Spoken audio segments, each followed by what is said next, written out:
Il est 8 h ce matin. Au portail de l'établissement de Notre-Dame de la Gare dans le 13e arrondissement de Paris, frère Bruno est déjà sur le pont. Il est très gentil et Frère Bruno est un religieux lassalien, une congrégation fondée par saint Jean-Baptiste de La Salle, vouée à l'enseignement et à la formation des jeunes. C'est pour cette raison qu'on les appelle aussi les frères des écoles chrétiennes. Il y a une présence auprès des jeunes, oui bien sûr, sous toutes ses formes, à la fois pour rigoler ou pour travailler, mais être présent avec eux, oui. Mais aussi avec les adultes, aussi la même chose aussi avec les adultes. Pour en savoir plus, il faut se rendre dans un endroit souvent très mystérieux pour les élèves, la salle des profs. bonjour. Ça va, le week-end était bon? Très bon. Et j'ai dit que votre présence tous les jours, ici, était une présence bienveillante pour les élèves. C'est une personne qui est imprégnée de cet esprit, de cette histoire de l'établissement. Et je pense que qu'il soit là tous les jours et qu'on le voit tous les jours aussi est important dans ce sens-là. Parce qu'il rappelle où est-ce qu'on est. Et puis on le voit tout le temps dans la cour. C'est pas quelqu'un qui est dans son bureau, qui fait ses choses de son côté. Il est dans la vie de l'établissement au quotidien. Les livrets qu'on avait à Reims, Ah, vous voulez les récupérer? Moi, je leur avais on va dit. repartir avec à la rentrée. Ça, je leur ai dit. C'est notre caractère propre.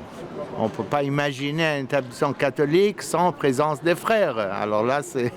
Par leur simple présence, les 4 frères présents à Notre-Dame de la Gare incarnent donc cet esprit lassalien qu'ils cherchent à transmettre au personnel éducatif laïque.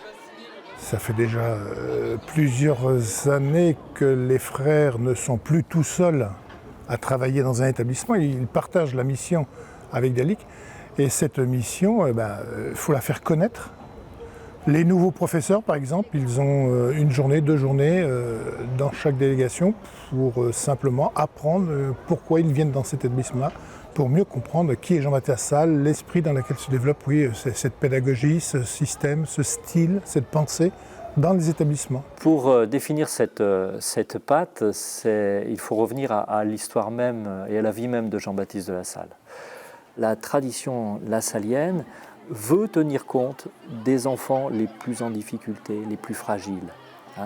Elle nécessite pour cela beaucoup d'attention, de bienveillance, de connaissance du jeune, pour le rejoindre là où il est et l'accompagner, l'élever et lui permettre de grandir. Pour pérenniser ce charisme, la collaboration entre frères et laïcs est essentielle.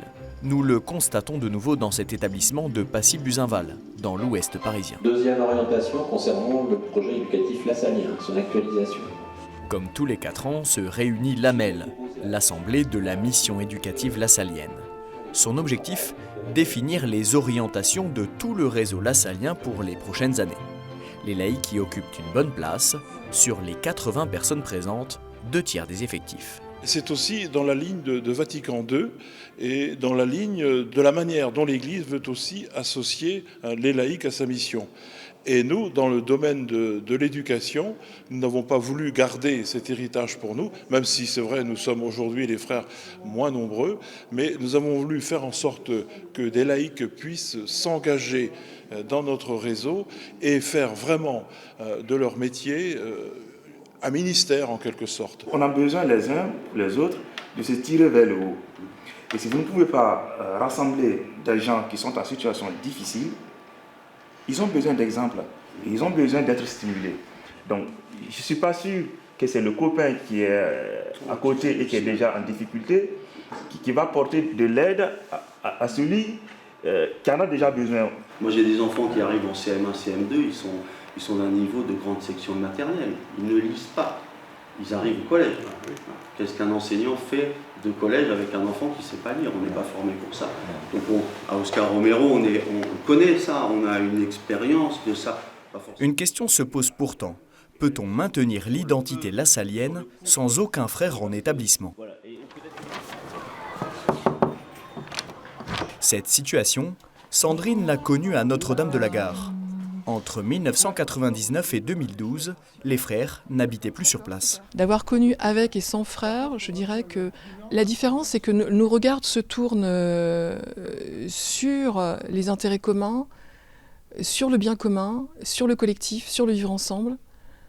plus qu'il ne l'était avant. Voilà. C'est cette force-là qu'incarnent les frères, c'est garder le cap, je dirais presque garde-fou, qui doit tous, nous, laïcs, nous rappeler qu'on est avant tout dans ce projet éducatif spécifique chez Lassalliens. Il nous apporte cette présence qui nous porte dans la mission et également, bien sûr, nous permettent de nous recentrer.